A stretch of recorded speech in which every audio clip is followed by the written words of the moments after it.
Hello friend, સ્વાગત છે તમારું મારી ચેનલ આ પિન્ટુ કિચન રેસીપીમાં। ઉનાળાની ગરમી આવી ગઈ છે એટલે બધાને રસોઈનો કંટાળો આવે, શું બનાવવું એવો બધાના મનમાં પ્રશ્ન ઊભો થઈ જાય છે। તો આજે હું તમારા માટે એકદમ મસ્ત દિલ્હી સ્ટાઇલ ચણા ચાટની રેસીપી લઈને આવ્યો છું। એ ફટાફટ બની જશે અને બધાને ખાવાની પણ બહુ જ મજા પડશે। તો જો તમે મારી ચેનલ ઉપર નવા હોય તો ફટાફટ ચેનલને સબસ્ક્રાઇબ કરી અને વિડીયોને લાઇક કરી દો અને બેલ આઇકોન પર પ્રેસ કરીને રાખજો, જેથી મારા આવનારા તમામ વિડીયોની નોટિફિકેશન તમને મળતી રહે। તો ટાઈમ ના બગાડતા સ્ટાર્ટ કરીએ આપણે આપણી ચણા ચાટની રેસીપી।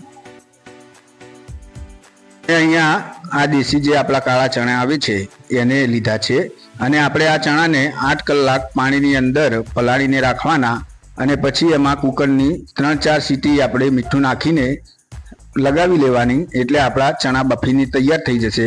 જો અહીંયા આ ચણાને મેં 8 કલાક પલાળીને રાખ્યા હતા, પછી કુકરની 3-4 સીટી લગાવી એટલે એકદમ મસ્ત રીતે તૈયાર થઈ ગયા।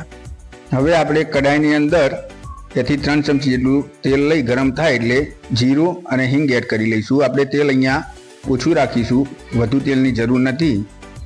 પછી તરત જ આપણે આદુ, લસણ અને મરચાંની 1 થી 1.5 ચમચી જેટલી પેસ્ટ એડ કરી લઈએ। તમારે જો તીખા બનાવવા હોય તો લીલા મરચાં તમે થોડું વધુ એડ કરજો। આદુ, લસણ, મરચાં સતળી જાય એટલે તરત જ આપણે 2 નાની કટિંગ કરેલી ડુંગળીને એડ કરી લઈએ અને ડુંગળીને આપણે સારી રીતે મિક્સ કરી જ્યાં સુધી આપણી ડુંગળી બ્રાઉન થાય ત્યાં સુધી આપણે તેને ચડવી લઈએ। ત્યાં સુધીમાં આપણે એક મસાલો તૈયાર કરી લઈએ। તો અહીંયા મેં લાલ મરચું પાવડર, હળદર પાવડર, ધાણા જીરું પાવડર,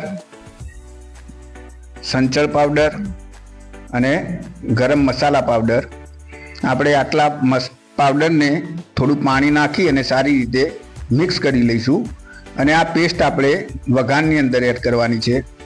તો જો એની તમારે કન્સિસ્ટન્સી આટલી રાખવાની, આપણે વધુ પાણી ના પડી જાય એનું ધ્યાન રાખજો। તો આ રીતે આપણે આની પેસ્ટ બનાવી લઈએ અને હવે ચેક કરીએ આપણી ડુંગળી કેવી સતળાઈ ગઈ છે। તો બ્રાઉન થઈ ગઈ છે આપણી ડુંગળી।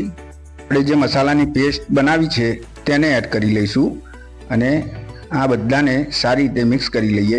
તમે આ ખરેખર ચણા ચાટ બનાવજો, એટલો ટેસ્ટી બને છે કે તમને ખાવાની બહુ જ મજા પડશે। તમે આને ભાખરી કે પરોઠા જોડે ખાશો તો પણ મજા આવશે। જો આપણા મસાલા પણ ચડી ગયા છે અને તેલ એકદમ છૂટીને ઉપર આવી ગયું છે, તો હવે આપણે ચણા બાફેલા એડ કરી લઈએ અને ચણાને સારી રીતે મિક્સ કરી લઈશું। આ ચણા ચાટ ખરેખર દિલ્હી સ્ટાઇલનો એટલો મસ્ત બને છે કે વારંવાર તમે આને બનાવશો અને તમારા ઘરનાને બાળકો વારંવાર બનાવવાનું તમને કહેશે। તો અહીંયા સારી રીતે આપણા મસાલા ચડ્યા પછી છેલ્લે આપણે એમાં ઉપરથી ડુંગળીને કટિંગ કરીને એડ કરી લઈશું।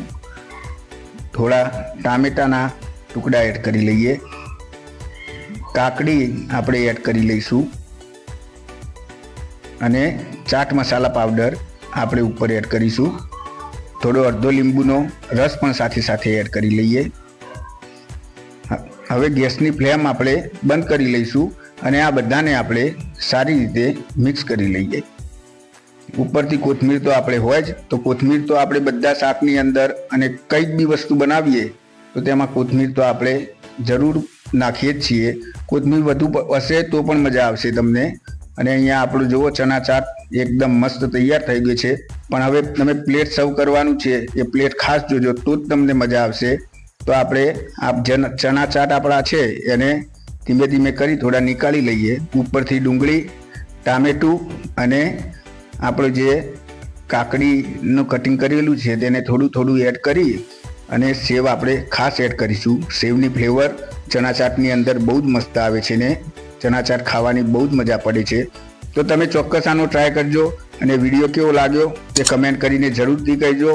તો હવે મળીએ નવા વિડીયોમાં નવી રેસીપી સાથે। ત્યાં સુધી સૌને બાય બાય, જય અંબે, જય શ્રી કૃષ્ણ।